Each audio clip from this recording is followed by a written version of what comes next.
नमस्कार साथियों, स्वागत है, अभिनंदन है आप सभी का। साथियों, आज एक नई सीरीज हम शुरू कर रहे हैं साइंस कैप्सूल नाम से। और ये सीरीज रीट और ग्रेड थर्ड वाले बच्चों के लिए बहुत ज़्यादा महत्वपूर्ण रहने वाली है, क्योंकि साइंस के जितने भी क्वेश्चंस आते हैं, चाहे रीट की बात करो, चाहे ग्रेड थर्ड की बात करो, चाहे किसी अदर टेट एग्जाम की बात आप कर लो, एनसीईआरटी की जो बुक्स हैं उन्हीं में से प्रश्न बनते हैं। ये आप पहले भी देख चुके हैं और आगे भी देखते रहेंगे। ऐसा होता ही रहा है और होता रहेगा, क्योंकि एनसीईआरटी की किताबें जाहिर सी बात है ऑथेंटिक बुक्स हैं, तो वहां से प्रश्न उठाने सही हैं, ताकि आपत्तियां भी कम लगें और बोर्ड एक प्रकार से एग्जाम को सही तरीके से करवा पाए। तो पेपर आपके एनसीईआरटी से ही बनने हैं, तो एनसीईआरटी के ऊपर आधारित ये अपने टॉपिक वाइज प्रश्नों की सीरीज रहेगी, जिसमें अपने एक एक टॉपिक को लेकर उनमें से आए हुए महत्वपूर्ण प्रश्नों को डिस्कस करते हुए चलेंगे, जिससे एनसीईआरटी की बुक्स भी आपकी कवर होगी और साथ ही विभिन्न टॉपिक्स में कैसे कैसे प्रश्न बन सकते हैं वो भी इस सीरीज में आप देख पाओगे। तो सबसे पहले इस चैनल को सब्सक्राइब जरूर कर लीजिएगा, ताकि आपको हमारे वीडियोस के नोटिफिकेशन मिलते रहें। धीरे धीरे अपने इस सीरीज को आगे बढ़ाएंगे और मैं कोशिश करूंगा कि लगभग सभी टॉपिक्स आपको यहाँ पे पूरी कवर करवा दूं। इसके अलावा रीट के लिए अगर आप टेस्ट सीरीज देना चाहते हो साइंस की, टॉपिक वाइज टेस्ट सीरीज हमारे एप्लीकेशन पर अवेलेबल है। लिंक एप्लीकेशन का डिस्क्रिप्शन बॉक्स में है। फ्री का टेस्ट है, एक टेस्ट जरूर दे के देखिएगा, उसके बाद में मात्र 99 रुपए में आप इसको ज्वाइन कर सकते हो। चलिए शुरू करते हैं प्रश्नों की अपनी श्रृंखला को। और पहला प्रश्न है, पौधों की जड़ें ऑक्सीजन कहां से प्राप्त करती हैं? ए, मिट्टी में मौजूद जल से।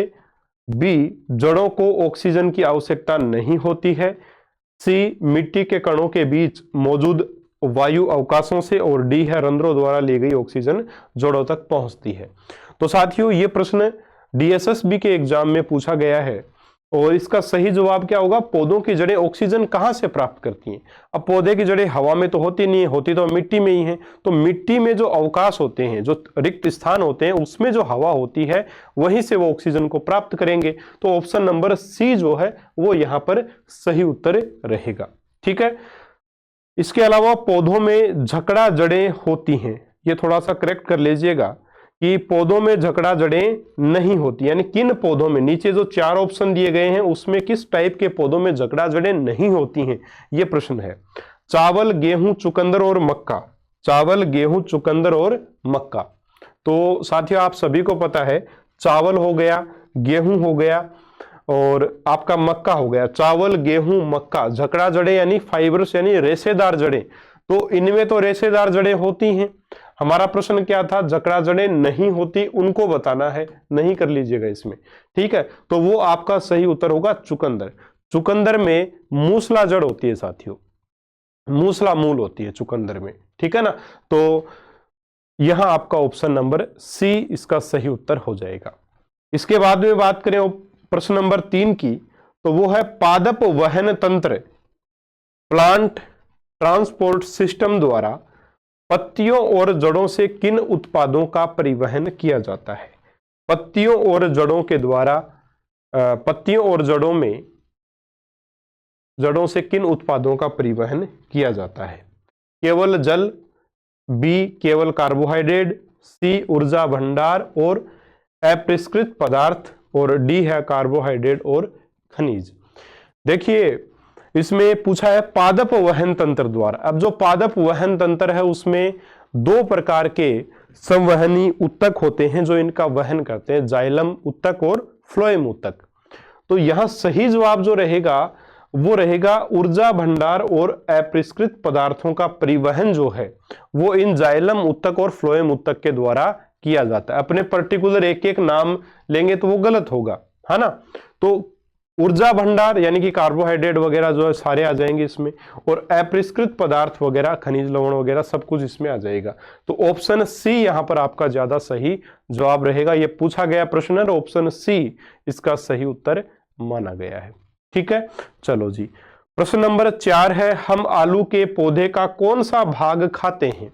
सारे एनसीईआरटी के प्रश्न साथियों।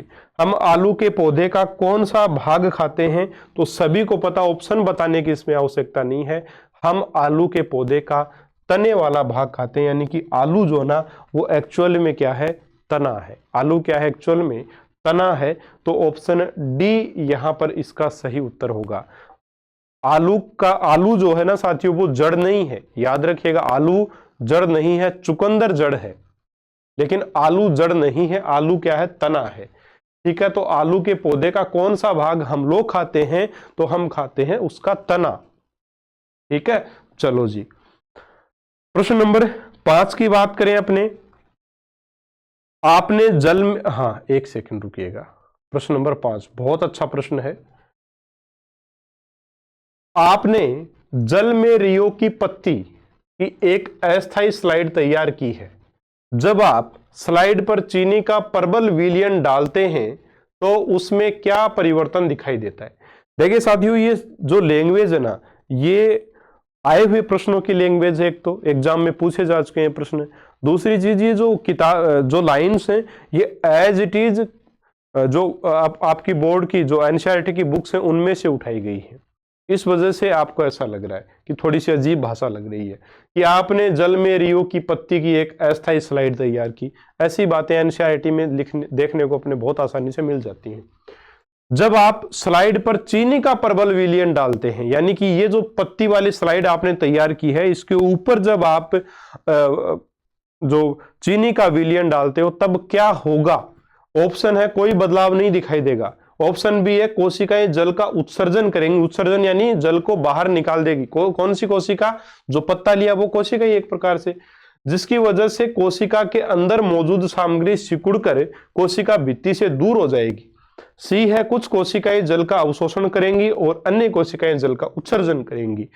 डी है पत्ती की कोशिकाएं जल का अवशोषण करेंगी और फूल जाएंगी। तो इसमें सही जवाब क्या रहेगा, देखिए आपने जल में रियो की पत्ती की एक अस्थायी स्लाइड तैयार की है। पत्ती की स्लाइड यानी उसके ऊपर क्या है, कोशिकाएं हैं पत्ती की, उसके ऊपर आपने जो है वो चीनी का प्रबल विलयन डाला। प्रबल का मतलब उसमें चीनी अधिक है, ठीक है ना। प्रबल विलयन का मतलब क्या हो गया, उसमें चीनी अधिक है। अब चीनी अधिक होगी तो आप सब लोग जानते हो कि जल की मात्रा कम है, चीनी अधिक है, यानी सांद्र विलयन है। और पत्ती के अंदर जो जल है, क्योंकि जलीय विलयन में हमने स्लाइड तैयार की है, बोला है जल में स्लाइड तैयार किया है, तो जल में स्लाइड जब तैयार की तो जल उस पत्ती के अंदर चला गया, तो पत्ती में जल की मात्रा अधिक है। या फिर बोले कि पत्ती की जो कोशिकाएं हैं उनमें जल की मात्रा अधिक है, और चीनी का प्रबल विलयन डाला तो उस विलयन में जल की मात्रा कम है। तो क्या होगा, मैंने आपको बताया था कि पानी अधिक से कम की तरफ आता है, तो पानी कोशिकाओं के अंदर से बाहर आएगा, जिससे क्या हो जाएगा, उसका अंदरूनी जो पदार्थ है कोशिकाओं का वो सिकुड़ जाएगा। तो ऑप्शन बी यहां सही उत्तर होगा। कोशिकाएं जल का उत्सर्जन करेंगी, जिसकी वजह से कोशिका के अंदर मौजूद सामग्री सिकुड़कर कोशिका भित्ति से दूर हो जाएगी और कोशिका भी सिकुड़ जाएगी। तो यही इस प्रश्न का सही जवाब होगा। बहुत अच्छा प्रश्न था और उम्मीद करूंगा बहुत अच्छे से आपको समझ में भी आया होगा। ठीक है, चलो जी, सेम इसका एक एग्जाम्पल आप देख सकते हो किशमिश का। किशमिश को आप रात को डाल दो, किसमें, जल में डाल दो, पानी में डाल दो। पानी में डालोगे तो जाहिर सी बात है किशमिश में पानी कम है, उसको पानी में आपने डाल दिया सीधा सीधा, तो पानी उसके अंदर प्रवेश करेगा, उसकी वजह से वो फूल जाएगी। तो सुबह किशमिश अंगूर बना हुआ अपने को लगभग मिलता है, यानी कि वो फूली हुई अपने को प्राप्त होती है। ठीक है, सेम अंडे में भी ऐसा ही होता है। अंडे का कवर हटा के, है ना, कैल्शियम कार्बोनेट वाला जो कवर है वो हटा के जब आप उसको जल में डालते हो तो अंडा भी फूल जाता है। चलो प्रश्न नंबर 6, इनमें से कौन सा पुष्प के नर जनन अंग का घटक नहीं है। नर जनन अंग का घटक नहीं है, यह प्रश्न है। परागकोश, वर्तिका, तंतु और पराग। तो देखिए, जो पुष्प का नर जनन अंग होता है, पुमंग जिसको अपने बोल सकते हैं, तो उसमें पराग कोष भी होते हैं, तंतु भी होता है, ठीक है ना। और आपके पराग भी होते हैं भाई, पराग कोश में ही तो पाए जाएंगे पराग कण या पराग। तो यहाँ जो वर्तिका है वो साथियों नर जनन तंत्र का भाग नहीं है, बल्कि पुष्प के मादा जनन तंत्र का भाग है वर्तिका। ठीक है ना।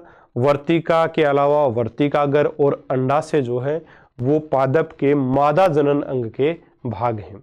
ठीक है, तो वर्तिका यहां सही उत्तर रहेगा। प्रश्न नंबर 7 है, पुष्प का इनमें से कौन सा भाग निषेचन के बाद फल के रूप में विकसित हो जाता है? यह प्रश्न बहुत बार एग्जाम में आ चुका है और आपको पता होना चाहिए। ए स्त्री केसर, बी बीजांड, सी पंखुड़ी, डी अंडाशय। तो यहां सही उत्तर होगा अंडाशय। अंडाशय जो है वो निषेचन के बाद फल में परिवर्तित हो जाता है, और बीजांड जो है वो किस में परिवर्तित हो जाता है साथियों? बीज में परिवर्तित हो जाता है। तो ये प्रश्न भी आता है और अंडाशय वाला भी आता है। अंडाशय किस में परिवर्तित हो जाता है? फल में। बीजांड परिवर्तित हो जाता है बीज में, याद रखिएगा। ठीक है। प्रश्न नंबर 8 क्या है? फूल के किन जनन भागों में जनन कोशिकाएं होती हैं? फूल के किन जनन भागों में जनन कोशिकाएं होती हैं? दल और वर्तिका, परागकोश और बाह्य दल, सी है परागकोश और पुंकेसर, डी है पुंकेसर और स्त्री केसर। तो जाहिर सी बात है किन भागों में जनन अंग होंगे? तो पुंकेसर और स्त्री केसर। ठीक है, पुंकेसर में नर जनन अंग होंगे और आपके स्त्री केसर में मादा जनन अंग होंगे, वर्तिका, वर्तिकाग्र, अंडाशय वगैरह। ठीक है, उम्मीद करूंगा बहुत अच्छे से आपको ये सारी बातें समझ में आ गई होंगी। ठीक है, चलो जी आगे बढ़ते हैं। प्रश्न नंबर 9 है, बहुत अच्छा प्रश्न। प्रश्न नंबर 9 भी एक चित्र दिया गया आपके सामने। चित्र को देख करके ये बताओ कि ये ए बी सी क्या है। यही प्रश्न है कि निम्नलिखित के लिए सही लेबल की पहचान करो। ए बी और सी।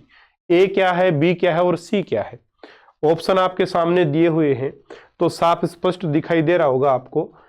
ये पादप के मादा जनन अंग का हिस्सा है, जिसमें ए क्या है आपका, बी क्या है और सी क्या है, आपको यह बताना है। तो सी जो है वो तो साथियों है अंडाशय। सी क्या है? अंडाशय। इसके अलावा बी क्या है? वर्तिका। और ए क्या है? वर्तिका का आगे वाला भाग जिसको क्या बोलते हैं? वर्तिकाग्र। ठीक है, आगे वाला भाग जिसको क्या बोलते हैं? वर्तिकाग्र। तो यहां पर ए वर्तिकाग्र हो गया, बी हो गया आपका वर्तिका और सी हो गया अंडाशय। तो यहां सही जवाब होगा option number B. Option B यहां पर सही उत्तर होगा। पूछा गया प्रश्न है और अच्छा प्रश्न है। प्रश्न नंबर 10 है, एक लिंगी पुष्प होता है। पपीता, सरसों, गुड़हल, सूरजमुखी।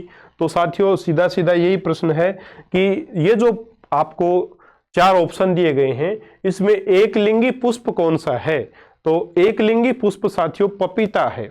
ठीक है, सरसों, गुड़हल और सूरजमुखी ये द्विलिंगी पुष्प हैं या बहुलिंगी पुष्प भी आप बोल सकते हो।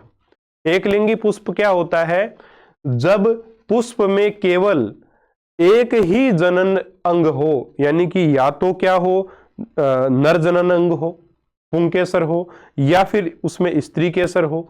तो एक ही जनन अंग जब किसी पुष्प में होता है तो उसको एक लिंगी पुष्प कहा जाता है।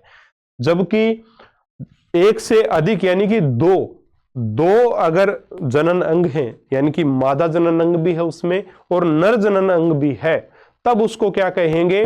द्विलिंगी या फिर उभयलिंगी पुष्प कहेंगे। तो यहां पर सरसों, गुड़हल, सूरजमुखी है ना, ये क्या है? द्विलिंगी पुष्प हैं। हमें पूछा था एक लिंगी, तो पपीता आंसर हो जाएगा। एक लिंगी में पपीता के अलावा तरबूज है, ककड़ी है, वो भी क्या है? एक लिंगी पुष्प के ही उदाहरण हैं। ठीक है ना। इसके अलावा कपास है, भिंडी है, वो साथियों द्विलिंगी पुष्प के उदाहरण होते हैं। और जब भी पुष्प की संरचना का अध्ययन करवाया जाता है तो हमेशा द्विलिंगी या उभयलिंगी पुष्प को लेकर के अध्ययन करवाया जाता है, जिससे कि आसानी से बच्चे को समझाया जा सके कि पुष्प में 2 जनन अंग होते हैं, नर और मादा। अलग अलग हिस्सों को भी उसमें दिखाया जा सकता है। तो अगर ये प्रश्न बने ना कि अगर आपको कक्षा में बच्चों को पुष्प के जो पादप है उसके जनन तंत्र के बारे में पढ़ाना है, तो किस प्रकार का पुष्प आपके लिए महत्वपूर्ण होगा, एक लिंगी पुष्प या उभयलिंगी पुष्प। तो उभयलिंगी पुष्प जो हो वहां पर आपका सही जवाब होना चाहिए। ऐसा प्रश्न मेरे हिसाब से आया भी हुआ है ना, तो देख लीजिएगा। प्रश्न नंबर 11 है, परागकण किसमें पाए जाते हैं? परागकण परागकोश में पाए जाते हैं। ये तो बहुत सीधा सीधा सा है ना, परागकोश में पाए जाएंगे। ऑप्शन नंबर सी सही होगा, यहाँ पे तो कोई दिक्कत ही नहीं है। प्रश्न नंबर 12 है, हाँ जी, प्रश्न नंबर 12, खालिस्तान बीज के 3 भाग हैं। बीज के 3 भाग कौन कौन से हैं? तो बीज के 3 भाग कौन से होते हैं साथियों? बीज के 3 भाग बीजपत्र, युग्मनज और प्रांकुर। बीजपत्र, मूलांकुर और प्रांकुर। बीजपत्र, भ्रूण और प्रांकुर। डी है बीजपत्र, युग्मनज और मूलांकुर। तो इसका सही जवाब होगा बीजपत्र, मूलांकुर और प्रांकुर। ये 3 भाग होते हैं एक बीज के। ठीक है, तो ध्यान में रखिएगा, ये बीज के 3 भाग, बीजपत्र, मूलांकुर, जहां से मूल अंकुर निकलता है। ठीक है, याद रखिएगा इसको। तो ऑप्शन नंबर बी सही होगा। इसके बाद में अपने बात करें, अगला प्रश्न है, पादपों में निषेचन के बाद बीजांड में परिवर्तित हो जाता है। मैंने आपको बताया था थोड़ी देर पहले, इसकी बात की थी हमने। तो ऑप्शन नंबर ए यहां सही आंसर होगा। बीज बीजांड में बदलता है और अंडा से फल में बदलता है। तो आगे बढ़ते हैं फिर। प्रश्न नंबर 14 की बात करें, रक्षक कोशिकाएं, रक्षक कोशिकाओं में होने वाले कौन से परिवर्तन रंध्रों के खुलने का कारण होते हैं? रक्षक कोशिका, जिनको द्वार कोशिकाओं के नाम से भी जाना जाता है। ठीक है, रक्षक कोशिकाओं में जल का प्रवेश और उनका फूलना। बी, रक्षक कोशिकाओं में जल का प्रवेश और उनका संकुचित होना। डी, सी है रक्षक कोशिकाओं में जल का निकलना और उनका संकुचित फूलना। डी है रक्षक कोशिकाओं में रक्षक कोशिकाओं से जल का निकलना और उनका फूलना। तो यहां सही जवाब क्या होगा? देखिए, रक्षक कोशिकाओं में होने वाले कौन से परिवर्तन रंध्रों के खुलने का कारण होते हैं? खुलने का क्या कारण है? रंध्र खुलते क्यों? तो रक्षक कोशिकाओं में जल के प्रवेश की वजह से ऐसा होता है। जल के प्रवेश की वजह से वो फूलती है, जिसकी वजह से रक्षक कोशिकाओं के द्वार खुल जाते हैं। इसके अलावा साथियों, पोटेशियम आयन जो है वो भी द्वार कोशिकाओं के खुलने और बंद होने से संबंधित है। याद कर लीजिएगा इसको, ये प्रश्न आ सकता है। अगर नहीं आया हुआ तो नेक्स्ट प्रश्न आपको ये देखने को मिल सकता है एग्जाम में, बहुत इंपॉर्टेंट है, याद रखिएगा। ये पौधे के लिए देखिए सूक्ष्म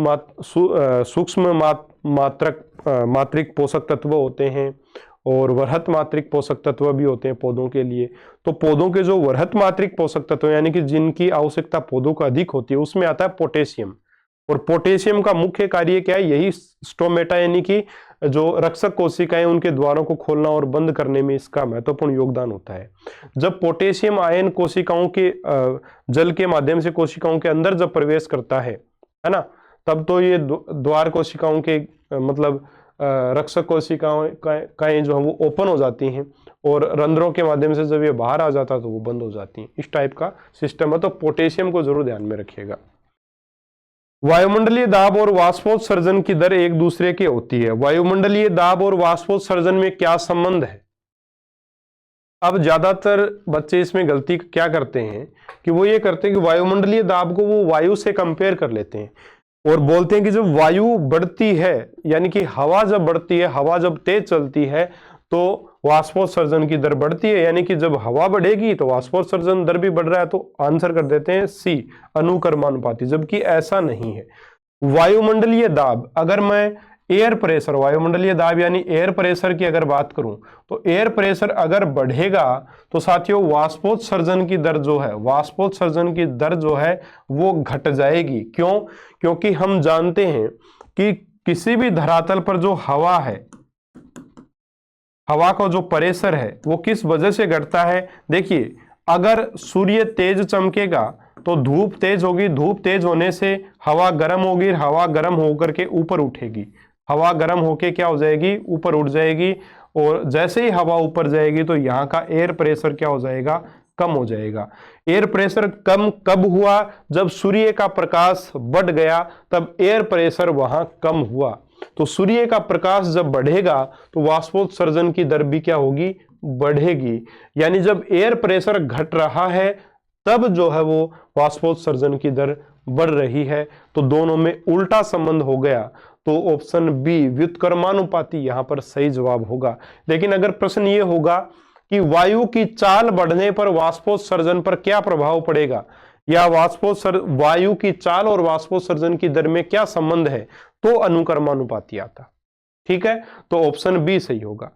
प्रश्न नंबर 16 है, गार्ड कोशिका, वही द्वार कोशिकाओं को गार्ड कोशिकाएं बोलते हैं। गार्ड कोशिकाओं में प्रवाहित होने पर वे फूल जाती हैं जिससे स्टोमेटा का छिद्र खुल जाता है।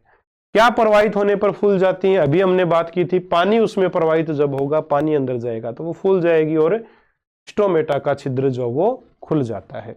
ठीक है, और स्टोमेटा का छिद्र खुलना और बंद होना मैंने आपको बताया किस आयन पर आधारित है, तो पोटेशियम। पोटेशियम इसमें महत्वपूर्ण योगदान देता है। गार्ड कोशिकाओं में पानी प्रवाहित होने पर वो फूल जाती हैं जिससे क्या होगा? स्टोमेटा का छिद्र खुल जाता है।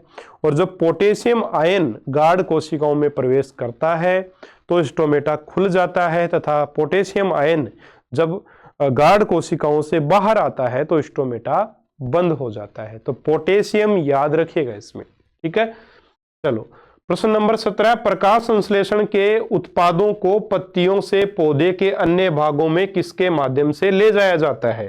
देखिए, प्रकाश संश्लेषण के उत्पादों की बात की जा रही है तो प्रकाश संश्लेषण में जो मुख्य उत्पाद बनता है वो है कार्बोहाइड्रेट। C6H12O6 यानी शर्करा बनती है, कार्बोहाइड्रेट बनता है। कार्बोहाइड्रेट का परिवहन किसके द्वारा किया जाता है? तो परिवहन के बारे में हमने बात की थी कि दो संवहनी ऊतक मुख्य रूप से पौधों में पाए जाते हैं जिनके द्वारा विभिन्न जो अपरिष्कृत पदार्थ हैं, जो ऊर्जा भंडार है, उसका परिवहन उन्हीं दोनों के द्वारा किया जाता है, जाइलम और फ्लोएम के द्वारा। जैसे जाइलम होता है तो जैसे ही होता है जल, जाइलम जल का परिवहन करता है, और एफ से होता है फ्लोएम, और एफ से होता है फूड। फूड का यानी कि शर्करा यानी कार्बोहाइड्रेट का जो परिवहन है वो फ्लोएम के द्वारा किया जाता है। तो यहाँ आपके ऑप्शन दे रखे हैं, रंध्रों के माध्यम से, जाइलम के माध्यम से, फ्लोएम के माध्यम से, वाहिनिका के माध्यम से। तो प्रकाश संश्लेषण के उत्पादों को पत्तियों से पौधों के अन्य भागों में कौन लेके जाता है? तो उत्पाद में वही आपका कार्बोहाइड्रेट आता है, मुख्य उत्पाद, और दूसरा जो उप उत्पाद बोलते हैं, जिसको उपोत्पाद बोलते हैं, वो है ऑक्सीजन। तो यहां पर आपका सही उत्तर होगा फ्लोएम। फ्लोएम के माध्यम से ऑप्शन नंबर सी यहां पर आपका सही उत्तर हो जाएगा, ऑप्शन तीसरा। ठीक है, निम्न में से कौन सा प्रकाश संश्लेषण में उत्पन्न अपशिष्ट उत्पाद है? प्रकाश संश्लेषण में उत्पन्न अपशिष्ट उत्पाद। देखिए, प्रकाश संश्लेषण की क्रिया जब होती है तो हम जानते हैं कि सूर्य के प्रकाश की उपस्थिति में कार्बन डाइऑक्साइड, जल और क्लोरोफिल की उपस्थिति में कार्बन डाइऑक्साइड, जल मिलकर के क्या बनाते हैं? कार्बोहाइड्रेट और ऑक्सीजन में वो बदल जाते हैं, जिसमें कार्बोहाइड्रेट मुख्य उत्पाद होता है और ऑक्सीजन उप उत्पाद होता है, या उसको अपशिष्ट उत्पाद भी बोल देते हैं। तो ऑप्शन डी सही होगा। अपशिष्ट उत्पाद कौन है प्रकाश संश्लेषण की क्रिया में?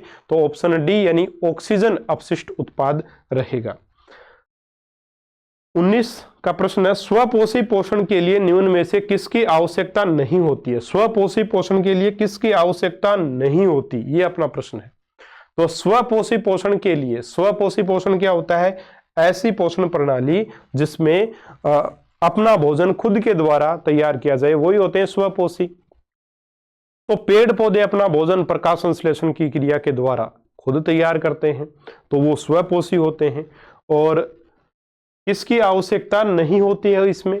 तो स्वपोषी यानी कि पौधे अपना भोजन किससे बनाते हैं? प्रकाश संश्लेषण की क्रिया के द्वारा। और प्रकाश संश्लेषण की क्रिया में किन चीजों की आवश्यकता होती है?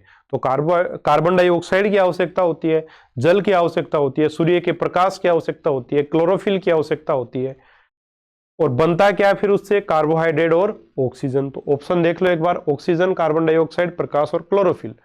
स्वपोषी पोषण के लिए निम्नलिखित में से किसकी आवश्यकता नहीं होती? तो ऑक्सीजन की आवश्यकता नहीं होती है, यह बनता है बाद में। ठीक है, प्रश्न नंबर 20 है, निम्न में से कौन सी रात्रि के समय कार्बन डाइऑक्साइड लेते हैं और एक मध्यस्थ उत्पाद तैयार करते हैं तथा दिन के दौरान क्लोरोफिल ऊर्जा अवशोषित करके उस पर कार्य करके अंतिम उत्पाद बनाते हैं।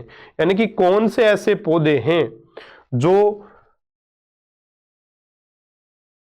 रात्रि के समय कार्बन डाइऑक्साइड लेते हैं और एक मध्यस्थ उत्पाद बनाते हैं, ठीक है, और फिर दिन के समय क्या कर लेते हैं, सूर्य का प्रकाश जैसे ही मिलता है क्लोरोफिल की उपस्थिति में, उस मध्यस्थ उत्पाद से कार्बोहाइड्रेट और ऑक्सीजन बना देते हैं, प्रकाश संश्लेषण की क्रिया पूरी हो जाती है। तो कहने का मेरा मतलब ये है कि प्रकाश संश्लेषण की क्रिया ये नहीं है कि लगातार बिल्कुल सीरियल से चलती जाएगी। मरुदभिद जो पौधे होते हैं, मरुस्थलीय क्षेत्र में जो पौधे होते हैं, उनमें क्या होगा कि रात्रि के समय वो कार्बोहाइड्रेट एक कार्बन डाइऑक्साइड ग्रहण करेंगे, ग्रहण करके वो एक मध्यस्थ उत्पाद बनाते हैं। मध्यस्थ उत्पाद के रूप में वो ऑक्जेलो एसिटिक एसिड बनाते हैं, ऑक्जेलो एसिटिक एसिड बनाते हैं और फिर वो ऑक्जेलो एसिटिक एसिड जो है वो दिन में क्लोरोफिल ऊर्जा के द्वारा किसमें बदल दिया जाता है, भोज्य पदार्थ के रूप में, यानी कि कार्बोहाइड्रेट और ऑक्सीजन के रूप में परिवर्तित कर दिया जाता है। तो मरुदभिद पादपों में ऐसा होता है। तो ऑप्शन बी यहाँ सही होगा।